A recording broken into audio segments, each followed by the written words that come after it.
Па статыстыцы, штогод у Еўропе каля 400 тысяч чалавек сутыкаюцца з раптоўным спыненнем сэрца па-за межамі медыцынскіх устаноў. 90% такіх выпадкаў з'яўляюцца смяротнымі. Разам з тым, аказанне дапамогі ў першыя 3-4 хвіліны павышае верагоднасць спрыяльнага зыходу на 50%. Аднак многія грамадзяне не ведаюць, як паступіць у такіх выпадках. Таму такія флэшмобы – выдатная магчымасць паспрабаваць свае сілы.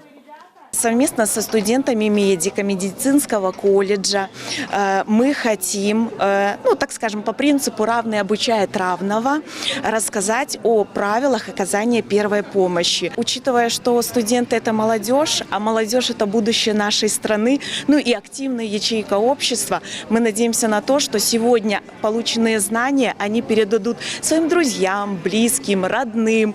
И таким образом больше людей станет владеть навыками оказания первой помощи. Спецыялісты расказваюць, націсканне рукамі на грудзіну пацярпелага выконваецца ўсёй вагой на глыбіню 5-6 сантыметраў з частатой 100-120 у хвіліну. Пасля 30 націсканняў рукамі на грудзіну пацярпелага неабходна ажыццявіць штучнае дыханне метадам рот да роту. Студэнты і валанцёры сёння паспрабавалі ўсё на практыцы і гатовы выратаваць жыццё пры неабходнасці. Это было полезно и очень приятно и хорошо, что было много ребят, студентов, ведь никогда не знаешь, кто окажется в этой ситуации. Лучше знать, оно тебе не понадобится, чем не знать, когда оно тебе понадобится.